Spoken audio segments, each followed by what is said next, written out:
Kim paid off her mom's $28,000 mortgage in 2020. Guess what?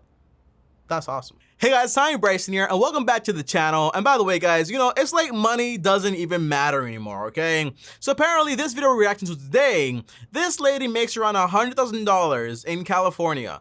And if you live in California or New York, it's like money doesn't matter. It's like $100,000, like a little condo, not even a condo, excuse me, a little apartment with 2 windows, and boom, your salary is basically done for. So I want to find out exactly how is this lady living on $100,000 in California. Hopefully it's not like, hey, I gotta spend X amount on this and that, and then in reality I have no savings, I don't invest, it's just not enough. Hopefully that's not the case. I really hope so. And by the way, guys, don't worry, we have new headphones coming in this week. You know, I got Amazon Prime, but it takes a week to get here because I live in Puerto Rico. So that sucks, but it's better than taking 4 months or a month, right? So it is what it is, okay? It is what it is, all right? Without further ado, though, let's find out what's going on. And smash the like button, guys, because it helps a lot, okay? So not this, don't do this. Just smash the like button. No need to do this, okay? All right, without further ado, let's see what the vibes are like. Lived in the shed behind a family member's house. We lived in the shed behind a family member's house. This is a great intro because it tells me these people overcame something. That's awesome. I never really think about my childhood that much, but we literally, me, my mom, and my stepdad back then, lived in like a 1-bedroom. And I don't mean a 1-bedroom, like, you know, like a kitchen, living room, bedroom. No, I mean just a bedroom. And it was like bedroom here, bedroom here, bedroom here, but every bedroom was like an apartment, and the kitchen and the bathroom were outside, and we had to share them with strangers. That was my living situation back then.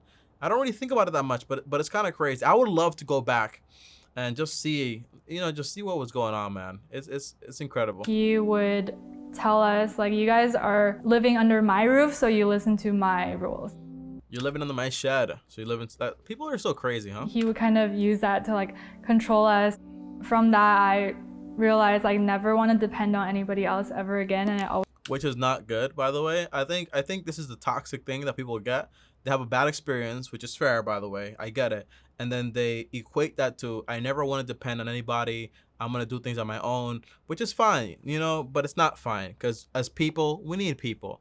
And because that person that you depended on kind of was a bad person, doesn't mean everybody else is gonna be a bad person. So I highly recommend just find more, better, trustworthy, dependable people, because there are a few of them out there, and you can find them. You know what I mean? I always want to have a sense of independence, but because I have the money to like be myself and do what I want with my life. It's so sad, yo. This 27-year-old lives on $100,000. That's awesome. In Orange County, California. Here's how she spends her money. Yo, why isn't Millennial Money having me a Millennial Money? And why isn't Millennial Money hiring me for their voiceovers? Like, let's be real here. Hi, my name is Kim Liao. I am 27 Kim Liao. Kim Liao. years old. I make $100,000 a year, and I live in Orange County, Senior Financial Analysis. Awesome. California.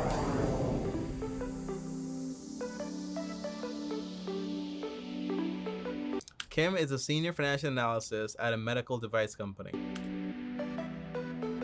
I think accounting is kind of universally looked at as pretty dull, but I do like my job. I think I learn a lot from it. It's pretty challenging. So that's the thing, you know, like there's all these dull things, but there are things that I would find boring that you wouldn't find boring, right? So I would recommend give things a try. I tried accounting. Accounting's not that bad. It's not like crazy exciting, but it's not that bad at all. I got a bachelor's degree in accounting. So I feel like I'm always learning new things, and there's a pretty good like just a standing desk. Career growth.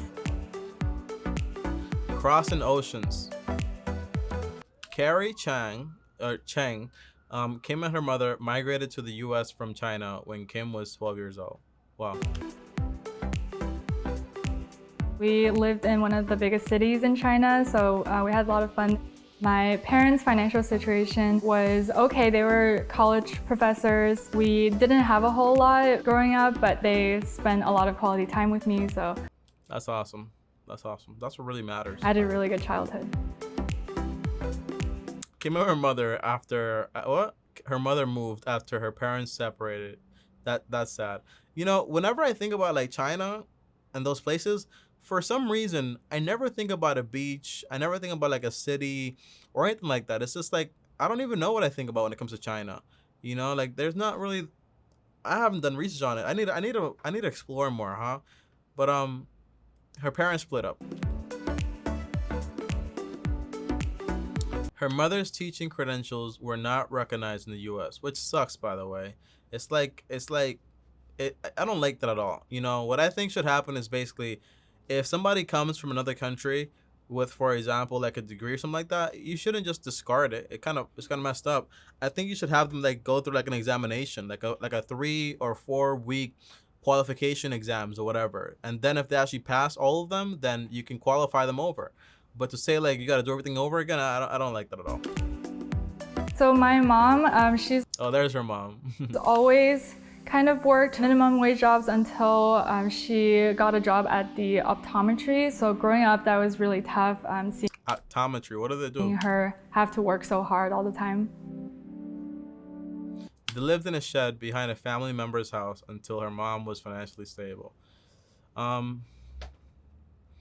That's crazy, man. That's crazy. But at least they had a shed, you know. There's light in everything, because I've heard some stories about like people living in cars and being homeless, and it kind of makes you a lot grateful for having like that 1 bedroom that I had, and like even them having like a shed. You know what I mean? It was just 1 bedroom, and there were 3 of us there. By the way, guys, this is a nice apartment. I'm just like analyzing everything in this video. This is a nice apartment. And yeah, it was pretty cramped. We were there for about 2 years, and then my mom decided to take me to move to another city in San Diego, and we rented out a room in someone's house. Yeah. We never did that, but my mom eventually did start doing that, like renting out rooms in her apartment to help with the rent and all that stuff. Getting established. Kim attended the University of California, Santa Barbara, where she studied economics. I wanted to go into economics so bad, but the school that I wanted to go to didn't accept me until like later on, and by that point I was like over it. But if I could have done it over again, I probably would have just done finance, and I would have done a lot better in high school, and not just worried about my grades, but worrying more about my ACT score. That's really all that matters.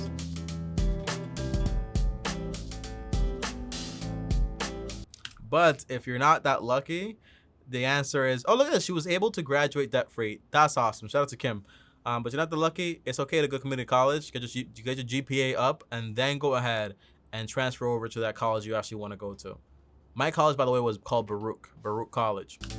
I applied for FAFSA, which is financial aid, and I was able to get pretty much all of my tuition covered. And that's awesome. I got FAFSA too when I was in college. Also, I did work study, which is working on campus. I did that too. So I was able to help pay for the rest of my expenses. But I didn't use it for that. I was so dumb back then. Like I would use that money to like get fly and like buy dumb stuff. I graduated with like $20,000 student loan debt, but I got a $10,000 loan exclusively to start a business, which made me a lot of money, by the way. But yeah, I could have graduated easily with no student loan debt whatsoever. But I wasn't really worried about that at all, you know? But that's awesome she had the foresight to actually think about that stuff, you know what I mean? By the way, I do have the cash to pay it off today. I have it set aside, but I'm gonna pay it like in January when it's due. Through that. And she has a Lexus. Kim knew she wanted to work in finance, but she wasn't always good with money. I can't wait to like hear all the details here, because you guys might be thinking, well, Tommy, you probably don't like this at all, right? Because it looks like a fancy house, fancy car. You're not a big fan of this stuff. I don't care what you buy. I care you can afford it, you know, and your finances will show if you can afford something. That's really all that matters. By the way, Toyota makes Lexus, and I own a Toyota. So I basically have a Lexus, let's be honest. Kim knew she wanted to work in finance, but she wasn't always good with money. Finance and money are not related. How do I say this? It's like, just because you work at a gym doesn't mean you're healthy. Just because you work for it, it's very weird to explain it, right? But it's like an accountant is not gonna be great with budgeting and keeping out of debt. It's not, doesn't work like that. At first, I was not good with my finances. I thought I should drive a nice car and wear nice clothes to impress people I work with. And then as I just kept working in that industry, I learned that people are really good with their finances and they all have houses. And I kind of learned in the industry. It's a nice house, man. I'm so impressed. To save more and to invest my money. Yes, yes. The skill that you get, guys, is gonna be the most important thing ever. Earning power is everything. People are so worried about getting like this large burst of money out of nowhere, but if you don't know how to manage that, you won't be able to do anything really, you know? My investment strategy is just to keep it Kim's typically monthly spending $6,000. That's awesome. simple and just invest. $2,000 she's spending. That's awesome. She's investing. Invest for the long term and also like be able to manage risk. So I invest in a lot of index and mutual funds within my 401k. Look at that. So she's investing into her 401k. Congratulations, Kim. So it looks like she's investing like a third of her income, basically, which is amazing. Her mortgage and utilities are only $1,475. In California? Am I bugging here? Orange County, California. Is that like an expensive place? I don't know. But whenever I hear California, I just hear money like falling out a drain. You know what I mean? But $1,475, not bad. Liquid savings, $1,000. All you need is like 6 months worth of expenses, and then I would focus the rest of my money on investing and also, for example, paying off the mortgage as fast as possible. Foods, $224, gas, Uber, insurance, phone bill. Chinese people are usually very frugal, just like a lot of us Hispanics. But a lot of Hispanics, for example, they tend to overspend on a lot of like looks and stuff like that, you know. But frugality is very important, you know, no matter the culture you're a part of. Not bad. I like this budget though. Only $224 just for her. That's awesome. Is she married? And my Roth IRA. There you go. Coupling costs. So this is the thing right here. So let's go back here. The mortgage is, okay, so split with partner are these things right here. The ones with this like little funny line. I found this out through one of you guys. One of you guys told me. So this means, okay, split with partner, roommate. Okay, so this is also split right here. And this right here is just split with the partner. Okay. All right. So it sounds like she has roommates and she also has like a partner to help out with this stuff. Yeah. So that's why this mortgage part is so low for her. Within my 401k and my Roth IRA.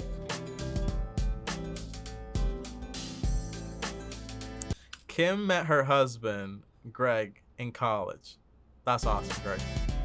He is Look at Greg, a research and development engineer at a medical devices company. We always joke about how he wants to better the world through science and That's nice, man. It's a nice backyard. technology, where I just want to make a lot of money. The couple keeps their finances separate since they have different financial goals. I'm not a big fan of that stuff, man. I'm not a big fan of keeping things separate. It's like, you know what I'm saying? I'm not a big fan of that. I'm just gonna be real. You know, like you guys should have like very similar goals and objective if you're gonna be like married and stuff like that. Like what you want to do. It's not like, okay, it's not like I marry you and now I'm gonna spend my money on exactly what you want to spend it on. But it's more like we have a certain goal and there's also money for me to do whatever I want to do, you know. So there should be clear objectives on what we want to accomplish as a couple in the long term. It's pretty simple stuff, you know, because it's not like we're separate unless they're not married, and then you should keep things separate. His biggest goal is to have enough money to make his own business in the medical devices field. And Interesting. my money goal is to be financially independent and retire early, and also help my mom financially. So we do have different goals. Kim and Greg used to struggle to split expenses, but they found a solution. What is it? What happened? 2 separate accounts and then just send the money there automatically or something?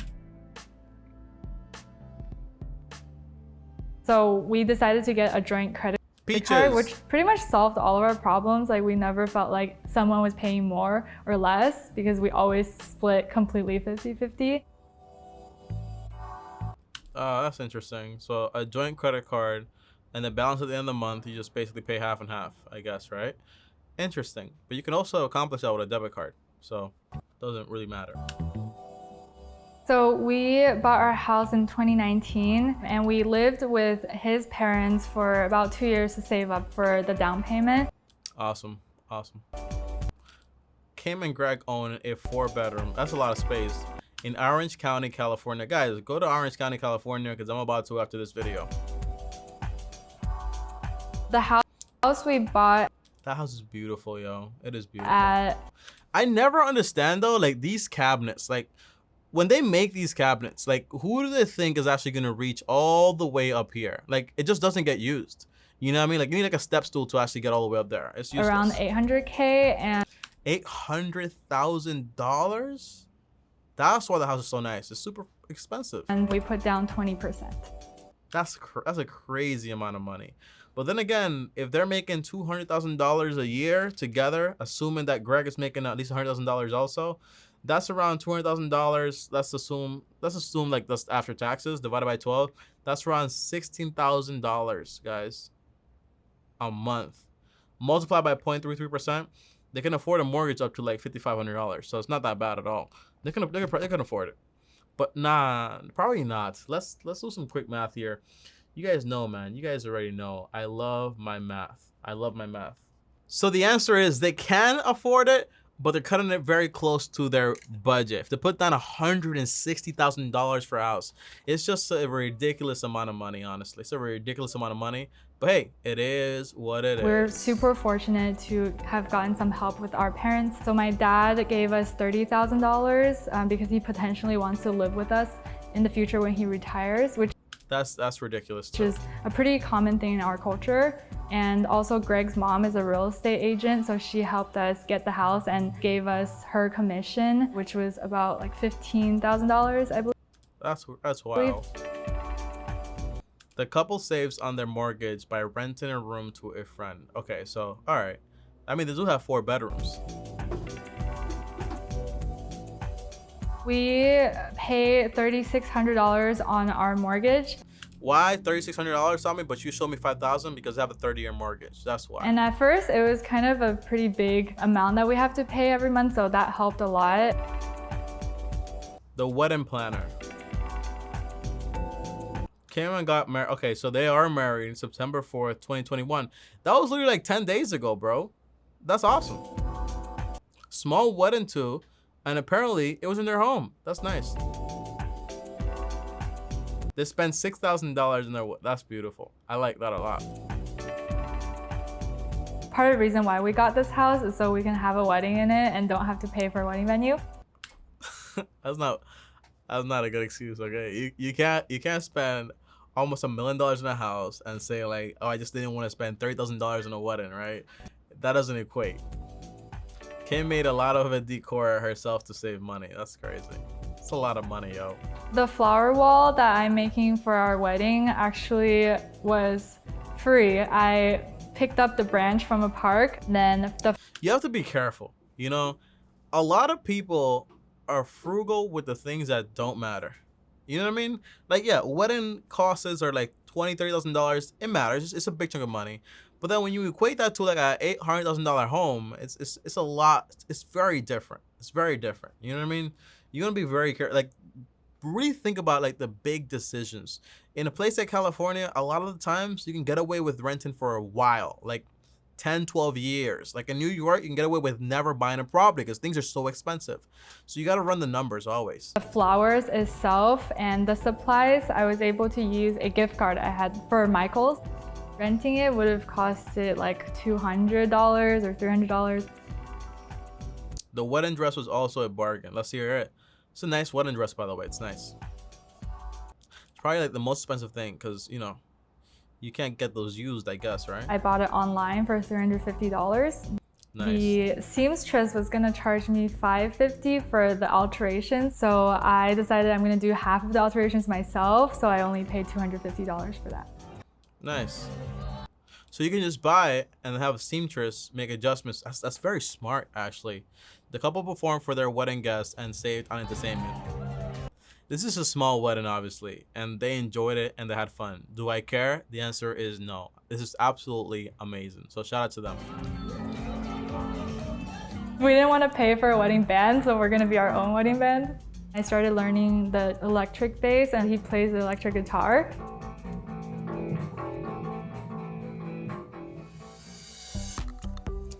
Generational gifts.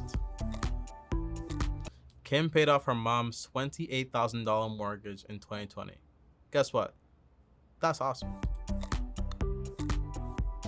During the pandemic, my mom lost her job and she was laid off, so I decided to help her financially, and I made a 12-month plan to save money every month. Look at this, guys. Kim's monthly budget.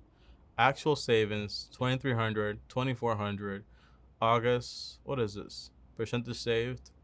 Net worth, $55,000. That can't be her net worth. It has to be more, right? Okay, so it is going up, $115,000. That's a massive, a large amount of money to up your net worth by. This is interesting stuff. I don't know what this means though. So it's because everything's like so specific to somebody that you don't really know where these numbers are coming from. She is maxing out her Roth IRA, which is great. So I penny pinched. That's the thing, man. All this penny pinching is cool, man, but you spent $800,000 in a house. You know what I'm saying? You know what? If Kim and her husband would have just bought like a $400,000 house, they could have been financially free like a lot sooner, like a lot faster. But that's like California stuff, man. And it's not just California. I can't say that. It's more like that's what they wanted. You know, let's be real. I didn't buy anything basically. I would use coupons. Anything we buy for the house, I would buy on like Facebook Marketplace. It would be used. I like that. Kim also picked up extra cash by dog walking. Again, you want to be careful with how you spend your time. You know, most likely somebody with Kim's skills, which is financial analysis, can do something else with her time, like Upwork or Fiverr or whatever it is, and make a lot more money per hour. I also did a lot of side hustles to try to add towards that savings. I did dog walking a lot. I signed up for checkings and savings accounts to get the bonuses. Just any way I can get money, I did it. After 9 months, Kim has saved up $28,000. That's awesome. I learned that it was the best money I ever spent. That's a nice house, man. It's a beautiful home. Because it made my mom so happy. I would definitely do it again. Going for goals. Kim plans to save up $27,000 in an emergency fund. She currently has $23,000. So if she's spending $6,000 a month minus the thing is, it's hard to tell, right? But if she's spending $6,000 a month, her real cost of living is probably more like $4,000, which is around probably 80% of her income. Not that crazy, but $4,000 multiplied by 6. So she's trying to save up around 6 months, 6 months to 8 months. Not bad, pretty good. My next financial goal is definitely save up for a rental property, and then also building my emergency fund, and also making sure my mom can retire comfortably. I would say, you see, this is the thing, man. This is I'm pretty on track to accomplish those goals. While Kim and Greg are happy with their personal investments, Kim says nothing has been more fulfilling than helping her mom. That's awesome. That's beautiful. I recommend everyone to spend money helping out your loved ones or just gifting them things. If you can and when you're ready. I feel like that has brought me the most joy in my life. So overall, let's end it there. What do I think about Kim and her financial plan or whatever? I think buying a house that costs $800,000 is probably a big mistake. It's not that you can't afford it, it's that it's within your budget. If you put in a 15-year mortgage, you're able to pay it off a lot faster, and also put extra money towards it potentially to pay it off even faster. So you can afford it. It's just that if my goal personally was financial freedom, I probably wouldn't have done it just to get to my goal a lot faster. You know, because the average millionaire usually buys a home between $200,000 to $300,000. Usually they're not buying a home for $800,000. It's just an insane amount of money. On top of that, as far as investing, I would probably pause investing until I have a fully funded emergency account. As far as paying my mom's mortgage, not a bad thing. You did it with side hustle money, so that's fine. But my priorities right now would be debt free, which you are, awesome. emergency fund, awesome. Invest in 15 to 20% with your income, and then working on just paying off this home as fast as possible, or potentially just selling it and just buying another home. I'm just being honest on what I would personally do. And on top of that, I wouldn't buy another rental property until I was done with this one, like my personal residential. You know, that's why your residential can't be that expensive. And the idea is, right, people buy these homes thinking like, hey, I'm gonna die here, you know, it's gonna be my forever home. No, on average, people move every 5 years, you know, so you don't want to do that. So I'm not doing that, guys. Okay, my home that I'm gonna buy, is gonna be probably like here in Puerto Rico. Is gonna be like maybe like $200,000. You know, maybe 175. You know what I'm saying? Like a 3-4 bedroom, and I'll be just fine. And then eventually, you know, I'll keep using my money for investing and so on. And if I want to buy a bigger home, I can eventually. But you know, priorities come first. Imagine if I bought like a home for $1 million. Sheesh, it's a lot of money, man. It's a lot. It's a lot of money. It's a lot of money. All right, guys. See you guys tomorrow. Comment down below. You disagree with me? You agree with me? Let me know in the comments down below. It's the only way I know if you agree, you know, because I can't really hear you, so I need to see what you're saying. So I see you in the comments. See you guys tomorrow. As always, like, subscribe, hit the bell so you're notified. More content here. Subscribe over here, and peace. Follow me on Instagram, by the way, right here. All right, peace out.